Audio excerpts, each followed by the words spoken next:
Another week, another time to discuss all things winter sports. Tonight we discuss men and women's hockey's performance in the NCAA regional finals, along with the loss of the Bobcats and St. Peter's in the MAC. We talk all that and more right now.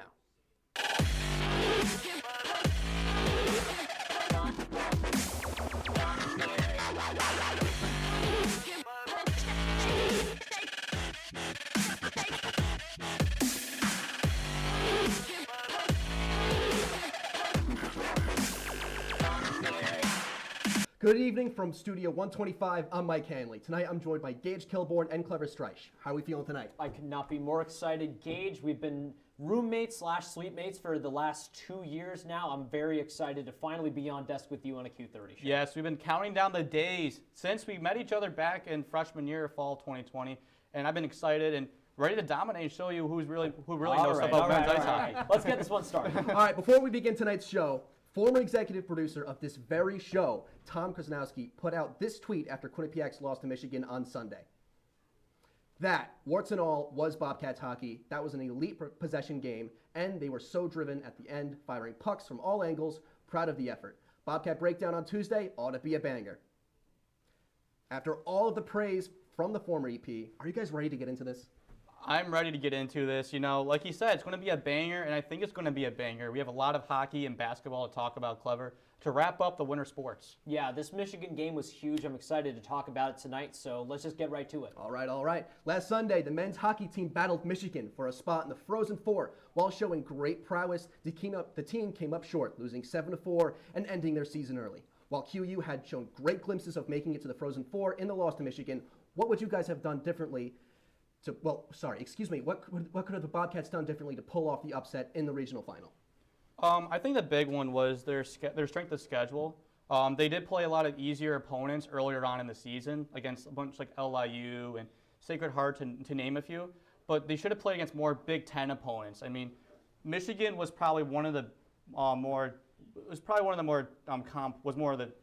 physically demanding teams overall. Like they had probably one of the best NHL draft class this season, and they were the top-ranked team in the preseason poll, and they finished in the number 1 spot going into the NCAA tournament. So that plus they did not really have much momentum going into the NCAA tournament. I mean, they did make it to the ECAC championship game, but they kind of stumbled their way to the NCAA tournament. They kind of struggled at that point. And another big thing going into the game itself, you can't be pulling the goalie with like 4 minutes left in the game. When you're down by 1, there's still plenty of time. Momentum was on your side. You were scoring 3 straight goals against this team after being down 4-0 going into the third period. You should have kept St. Cyr in for a little bit longer before you got into crunch mode, ready to pull them. Well, Gage, this is just it was happenstance, really. This game was unlike any other game that the Bobcats have experienced this year. The closest experience I could probably liken it to was their games against North Dakota way back in October. And I think it's interesting because, obviously, they were down 4-0 in the second period. They led 4 unanswered goals, stormed back, it's 4-3. Rand Pecknold pulls the net with Dylan St. Cyr being out of the net, and they got outskated at that point. The Bobcats couldn't answer with enough time, and I don't think that Rand Pecknold's to blame here. I mean, he had 4 minutes left in the game. He took a calculated risk. We saw this work in Lake Placid when they took on Harvard in order to tie the game. Jaden Lee scoring on the power play with 6 minutes left. So we've seen that before from Rand Pecknold. So it's not a surprise, but when you really come down to it, Michigan has a ton of star players. They have a ton of future NHLers. Owen Power had 4 assists in this game. Luke Hughes had 1 assist. Both of these guys are top 5 picks in the last 2 years. The Sabres' first overall pick was Owen Power. I mean, you have 13 NHL prospects on this Michigan team compared to Quinnipiac's 2 with just Ty Smolanek and Skylar Brindamore. So in the end, they got outskated, but the Bobcats fought hard. And I don't think that this kills the momentum, but the 2 empty netters at the end of the game definitely just kind of cut the legs out from underneath them. Any chance that they had of coming back was just gone after those were put into the back of the net. Okay, so you said, I agree with you, they got outskated, but here's where I disagree with you. I think Rand Pecknold did not make the right decision pulling St. Cyr that early. You know why? Harvard is different than Michigan. Okay, Harvard is a team of the ECAC. It's not probably one of the stronger teams in the ECAC. Michigan, it's a powerhouse in the Big Ten. Yeah, Michigan's a brand. It's a brand. And they've won the most national championships in men's ice hockey. And that's a big thing that I want to put into this. They know how to play in the NCAA tournament. They have experience, more experience than Quinnipiac has. and they should have been more physically. They should have been more prepared for that moment. And I think overall that's what they should have. Yeah. If that's And the bottom line. it's the factor that will send Michigan to the Frozen Four. Yep, strong points, gentlemen. With the men's team's loss to Michigan and the women's team's tragic loss to Ohio State, both hockey teams were sent home from the NCAA regional finals early. Since you guys kept up with both sides of the locker room, who would your starting 6 players for each team be? This was an interesting question. I really kind of like this because it sort of allows us to highlight players from both the men's and women's hockey side of these teams here. So my starting 6, we'll start out with Lexi Agia. Lexi Agia was an alternate captain on the team this year for the women's ice hockey team. Ranked 4th nationally in face-off wins, she had 29 points in 39 games played, and she's also the Mandy Schwartz Student Athlete of the Year award winner, so she's a leader both on and off the ice. Then you got Michael Lombardi. Lombardi's an unsung hero. He's got 27 points in 42 games. He had some key goals during the postseason run. Oliver Chow, who was a national champion with UMass last year, he's made a great impact on the Bobcats. Zach Metza, you can't go wrong with having Zach Metza on your blue line. Zach Metza was the ECAC Hockey Best Defensive Defenseman, a finalist for the Hobie Baker. Kendall Cooper, Corrine Schroeder. I mean, like, these are some strong players, some strong picks. Kendall Cooper, ECAC Hockey Best Defensive Defenseman finalist. She was named to the all-second team. She's a smart defensive player. And Corrine Schroeder, what can we say about this goaltender, Corrine Schroeder? She's been phenomenal this year. 73 saves made against Ohio State. She was the reason the Bobcats hung around with the eventual national champions as long as they did. Yeah, so the goalie situation was interesting. So the defensive line, we pretty much had the same. I had Zach Metza and Kendall Cooper. But it was a tough task for me to decide for the goalie. It was either Yanni Peretz or Corrine Schroeder. I stick with Yanni Peretz. And the reason why with Yanni Peretz was because of how much of a historic season he had. And Schroeder, don't get me wrong, she had an outstanding postseason. No, I haven't seen anything before like that before. I mean, Peretz literally set NCAA and ECAC records. Yeah, that's where I think like a lot of record type performances. He had more than Corrine Schroeder did. Schroeder had just that big game, but if she didn't struggle to start off 2022, I probably would have put her in over Peretz.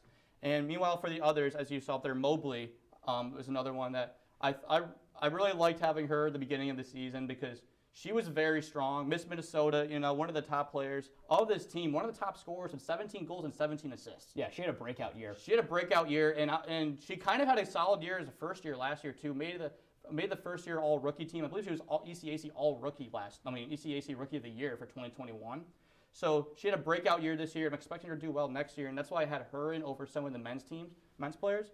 And TJ Friedman, he was just very consistent on the ice throughout. I'm surprised you didn't put in someone like a Wyatt Bongiovanni or Ethan DeYoung, considering they are the top line forwards. But TJ Friedman has had some key goals, and he was a big part of that postseason push, especially in the ECAC tournament in Lake Placid. He did. Yeah, Wyatt Bongiovanni, he was a great team captain. I'm not disrespecting that whatsoever, but near the end, he kind of slowed down. Him and Smolik both did. Like, they couldn't find their stride once it mattered most, near the end of February and the beginning of March. I don't think Bongiovanni slowed down. I think it was just kind of he shifted his game a bit more. I mean, Bongiovanni was still scoring, especially near the end of the season. I mean, like, you talk about games like Michigan and when they played Harvard, he was putting up, like when they played Colgate in the semifinals, he was putting up offensive production still. So I wouldn't discredit Bongiovanni in that case. But it's Colgate. I mean, they didn't really have much of a team this year for men's ice if it's Colgate. Although it's upstate mentality, that's the big thing that I saw all in. You with the upstate mentality. It's all upstate mentality. But other than that, that's my picks. And Sadie Upstate Peer, mentality. the last one I'm going to go through. She became the first women's ice hockey player to have 30 points, and that was against Colgate in the ECAC semifinals. So they ended up losing, but it was a very historic moment for the first time having it in 6 years. That in of itself was an outstanding accomplishment, and she ended up with 33 points to end the year. Very true. Yep, great mentality, boys. Great mentality.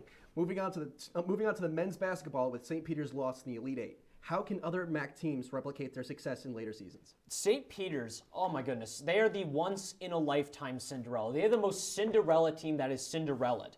Quinnipiac was a Cinderella story, the men's basketball team getting to the semifinals. Their pumpkin got run over and crushed by a greater pumpkin that also defeated Kentucky, Murray State, and Purdue. No one could have seen St. Peter's coming, and I think that this is the sort of basketball that the rest of the MAC can sort of structure and model themselves around. Defensive basketball is the name of the game for the St. Peter's Peacocks this season. You have Casey Ndefo. Casey Ndefo was a finalist for the Lou Henson National Player of the Year Award earlier today. That's a National Player of the Year Award finalist coming from a mid-major like the MAC, which is insane. He also had a 2-time MAC Defensive Player of the Year award. He averaged 6.1 rebounds this year, 2.8 blocks a game, and 1.3 steals. So he was great. Daryl Banks III, another really key contributor on this Peacocks team. And, you know, they had Shaheen Holloway, who is a fantastic coach. So you can really sort of see the Peacocks running the table in the future in the MAC. And I think that the rest of the conference, especially Iona and not as much Monmouth anymore, now that they are departing the conference, but they can sort of model their game after the Peacocks. The Peacocks are not the most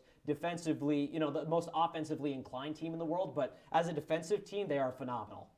Honestly, this is actually a very interesting discussion and question because in the preseason, everybody thought Iona was going to make the tournament. It was a lock. It was a lock in. Iona was supposed to lock go to the tournament. They were supposed to be like a 13 seed. Oh, 13 seed, and I had them going to the Sweet 16 and made the tournament. That was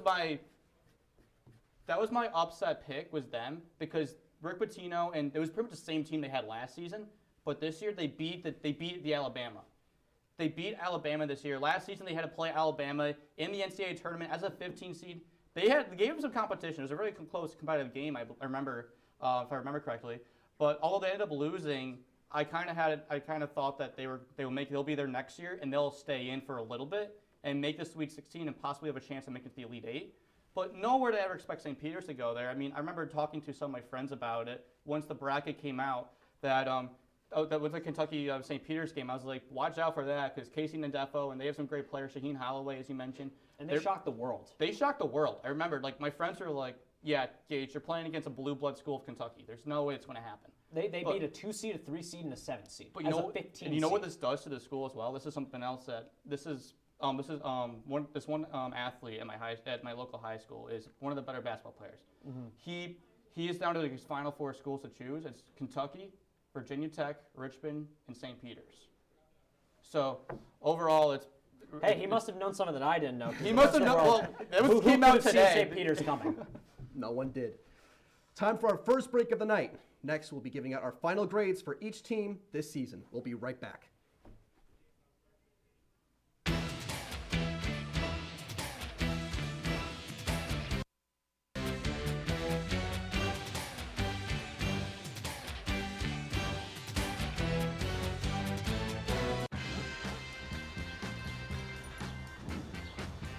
When we adopt a shelter pet, we discover they're a unique mix of all kinds of things. Come on, Joe, spot on this last one. There it is.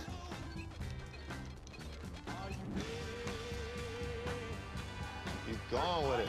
Leo. They're a little bit of a lot of things, but they're all pure love. I know what you're thinking. I need a job. I need a new career. Well, I've been there. I've been there. I've been there. I wasn't happy with what I was doing. After high school, I didn't have a plan. I just wanted to start working. I got laid off twice, but you gotta keep You going. just need the right skills. Find an apprenticeship. I found a 2-year IT program. I found a medical course online. I'm now a consultant in the tech space. You have more options than you think. You can do this. You will find something. You will find something new.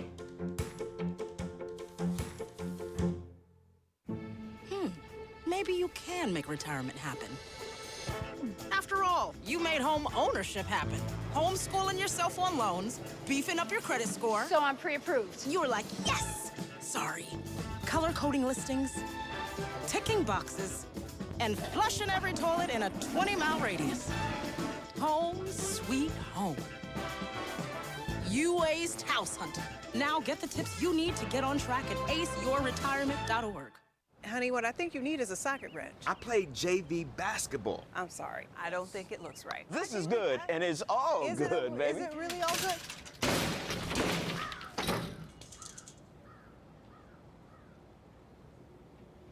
If you love me enough to routinely test your handyman skills, not to mention the strength of your marriage, then of course you'll visit nhtsa.gov/therightseat to make sure I'm in the right car seat. I'm gonna call my dad. Welcome back. With another winter sports season in the books, it's time for Professors Clever Streich and Gage Kilborn to hand out some report cards. Clever, what's your final grade for the men's hockey team? I don't think there's anything that I could grade the men's hockey team with than less than an A. This was an absolutely phenomenal season by the men's hockey team. They had a great run. They were 32-7-3, only the third time that they've had a 30-win season. I mean, they did not have a regulation loss for 106 days. That is impressive. They went from October until late January without losing in regulation. And they won an NCAA tournament game for the first time since 2019, which is just such a successful thing. They held the #1 ranking for the first time in 6 years.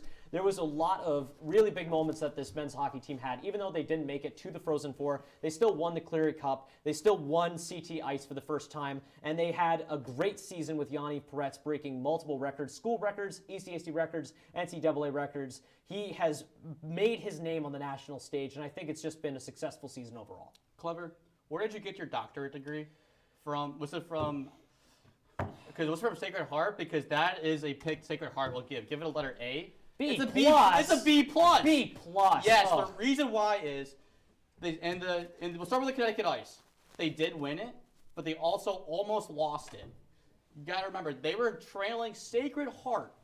Sacred Heart, Clever. I know it. I know they were trailing Sacred Heart. I was on the call for that game with Mike Singer. I was watching that game. But they looked terrible. But still, they proved themselves as the best team in the state, and that's something that they hadn't done up to that point. It shouldn't be that difficult to prove they're the best team in the state when they're playing Sacred Heart and UConn. That's my take. Also, they started off the year 14-1-3 in the first half, which was a great year. It was a great year. And then the second half of the season, they ended up finishing 14-4. So their offense kind of questioned. 14-4. They still had a lot of wins. I'm not done. All right. They had key losses to Cornell, Harvard, and Clarkson in the second half of the season. Although it was tough losses, they still lost to. They could have beaten Harvard, but their offense was dwindling down when their defense was strong. Then going forward, we're going down to Denver. We do need to move on, Gage. But let's move on to the women's team. You got some strong opinions, but let's move on to the women's team. Moving on to women's hockey's team, Gage, how do you think the team did? Women's team, they deserve the A. They definitely deserve it. They had a historic season all year long, and I mean they had 2 30-point players. First time they had a 30-point player at all this season, and then also they had a strong goaltending, like all overall strong goalies. They had top to choose from. They would play both Angers and Schroeder throughout the regular season. Then once the postseason hit, it was all Schroeder. I was a bit nervous for this decision because Schroeder hasn't played that much games consecutively. But as soon as the Clarkson series ended and she completely dominated and confused the Clarkson offense, it was clear that she was going to be she was on a roll, and she ended up being on a roll as she shut out Syracuse in the NCAA tournament, helping Quinnipiac to their first win in NCAA tournament history, and then also backed it up by having 73 saves in the 4-3 double overtime loss to Ohio State. Double overtime loss. I don't think the Michigan Quinnipiac game went double overtime. I'll make mine quick, but I mean, Gage said it all right there. It's an A. It's an honest A because they've never made it further than this. They have a win in the NCAA tournament, which is massive. I said at the beginning of the year on Breakdown, this was the all-in year, and they succeeded my expectations. They were number 4 for a lot of the season. They were in the rankings every single week. They were constantly competitive. You had years like Olivia Mobley with 34 points, Sadie Pierre with 33 points, Corrine Schroeder having a phenomenal year. They absolutely had an A-ranked season. Wow. Well, it's weird. You guys agreed on something. Yeah, for once. Let's step onto the court. Clever, your thoughts on the women's basketball team? Okay, this one will get a little bit controversial. I'm giving the women's basketball team a B+, because despite having a really great record, 21-12, 14-6 in conference, they had a .636 win percentage, a great stacked roster. You had players like Mackenzie DeWeese, Michaela Morris having really great years. They just didn't have that signature win that maybe bumped them up to an A. Like, they had games where they lost to number 4/7 Indiana back when they were ranked that, and they also lost to Fairfield every single time they played this year. That sort of made me struggle with giving them an A. They didn't make it to the MAC championship game despite having a really great roster. I mean, Michaela Morris obviously had 11.7 points per game, 9.5 rebounds. She had a great season. Mackenzie DeWeese, her 1,000th career point coming at the MAC tournament in Atlantic City. But the fact that they weren't able to make it to the MAC championship game and also they weren't able to get their way into the NCAA tournament had me sort of a bit skeptical to put them at an A rank, but they did make it to WNIT. I have to give them credit for that. They had a great win over Rhode Island. They fell to Boston College, but overall, it was just one of those seasons where I think they just had a really strong season, but it was B+ territory for them. You know, I think we both agreed on something again. I also got a B+ for them as well. It's a shock. Two straight ones where we agree. It's impressive for us. I mean, but yeah, it's never happened before. Yeah, but mine's a little bit different storyline for it. I mean, you kind of underestimated the team. You kind of overestimated the team, I believe, a little bit. I mean, Fairfield was a strong team throughout. They only lost, I think, one game in conference play, so they were very dominant and very good. But the Manhattan one, that was very. Yeah, they lost to Manhattan. Well, no, twice. But the Manhattan, that was actually a close game because it wasn't close in the MAC semis, but the difference was that they tied in regular season, all right, and then they had the same record going to the MAC tournament, but I think Manhattan the advantage because they had more momentum going into it. Right, that's true. Another agreement. Must be a blue moon or something. On to the men's team. Gage, how do you think the team did? You know, this is where I'm going to probably surprise some people. Oh, boy. I give them a B+. A B+? The reason, okay, near the end of the year, it looked like it was going to be down towards maybe a C+. But yeah, that, be more accurate. But what they did in the MAC tournament, that's when I was impressed. Because they actually decided to play basketball. That would be blunt like that. There's no other way to put it. But they actually played very well. They played a very nice style, cohesive game throughout. And they were really, overall, they had a strong defense and a strong offense. And Rigoni started to hit the three better. And overall, that's why I give a B+. They had a deep run in the MAC tournament. And they actually had a lead against St. Peter's in the semifinals. Many people forget that. But they had a lead and they lost by, I believe, like 10 points. So overall, it was they had a strong finish to the season for these seniors. My problem is, does playing amazing for 3 games really justify an entire season grade of B+? Because I don't think so. The regular season was really bad for this team at points. Like, they were 14-17. They're a below 500 team. I have to give them a B-. I mean, you had injuries to guys like Tyrese Williams and Savion Lewis, so key pieces out that kind of gutted the roster. And you had Marfo and Rigoni struggling. And yes, they had a really strong tournament run. They had a fantastic run to the semifinals. They even had a 1-point lead over St. Peter's at half. That doesn't change the fact that this team had a 6-game losing streak near the end of the season when they needed to pull it out. They lost to Canisius. Canisius did not win on the road up to that point. This was a problem. This team won 1 of 10. There had like 4 transfers this week. People are constantly trying to figure out ways to solve this team. Bernie Blunt, Brody Limerick, Brendan McGuire, and Elias King just entered the transfer portal. I just don't think that a team finishing 11th in the MAC can be really justified for a B+. It was a B- season for this team, and it would have been a completely different conversation had they not had the run that they did in Atlantic City. They didn't finish 11th. They finished 4th because they were one of the top 4 teams left standing in the semifinals. All right. Shots fired. It's time for our final break of the evening. Don't go anywhere as we discuss the game of the week and our final roars. We'll be back soon.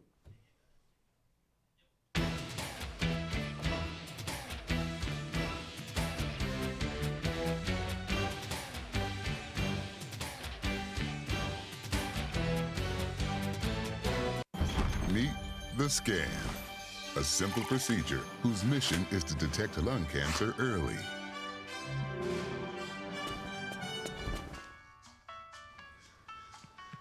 I'm here to save you.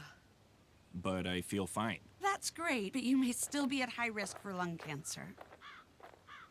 Oh man, that's a new fence.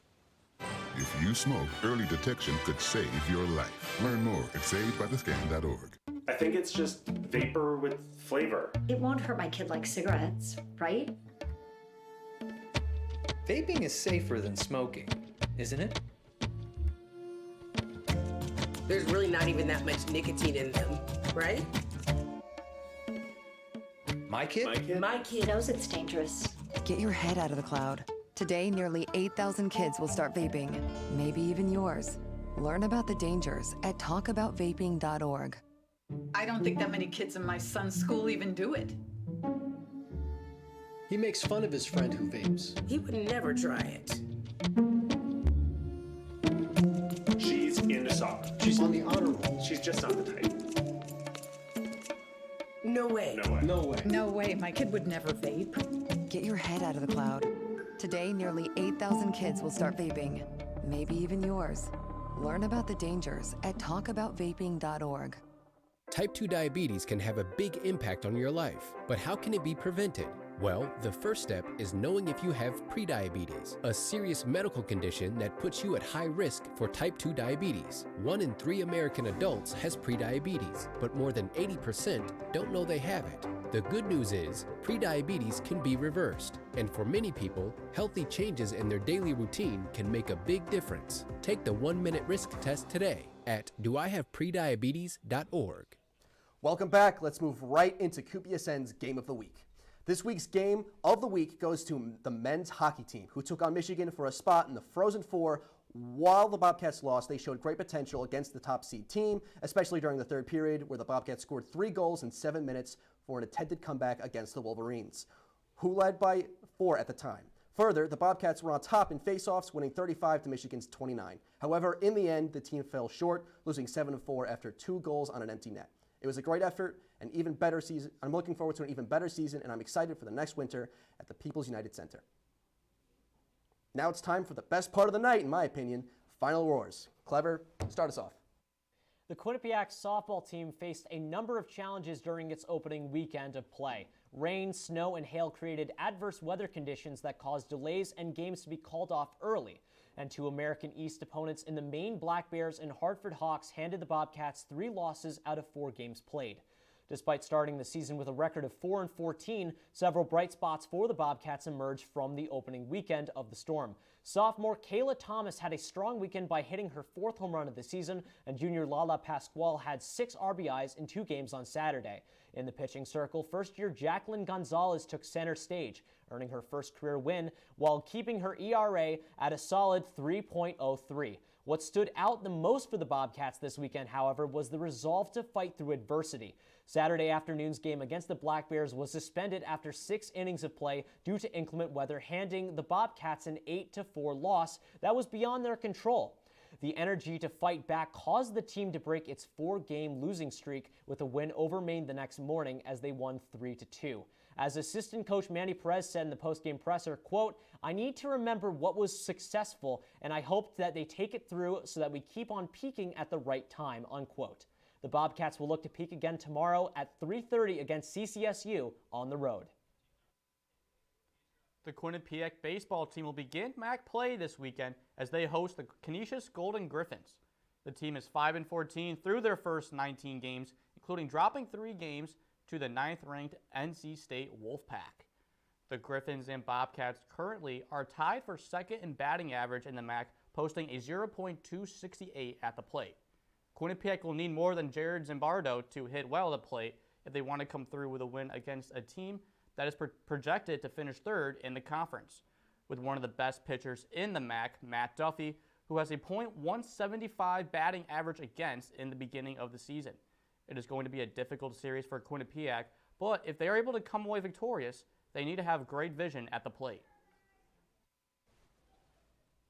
With winter sports coming to an end, it's finally time to transition to the spring season. Last Saturday, the men's lacrosse team came home for the first time this season against Monmouth. While the Bobcats came up short, losing the game 9-8, the team showed great potential, keeping the game close till the very end. Throughout the game, the Bobcats controlled faceoffs, shots on goal, and ground balls, with Dimitri George going 12 of 19 in the circle.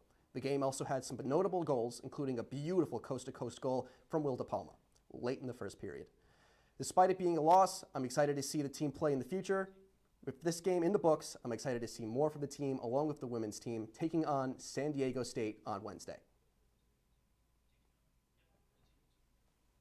That's all the time we have tonight, folks. To stay up to date on all things Quinnipiac sports, be sure to check out our website at q30tv.com. Also follow us on Twitter at Q30Sports at Q30 Sports. From the producers, everyone behind the scenes, our analysts, Gage and Clever, I'm your host, Mike Hanley. We thank you for tuning in and wish you a wonderful rest of your Tuesday night. And see you next week on Bobcat Breakdown. Good night, folks.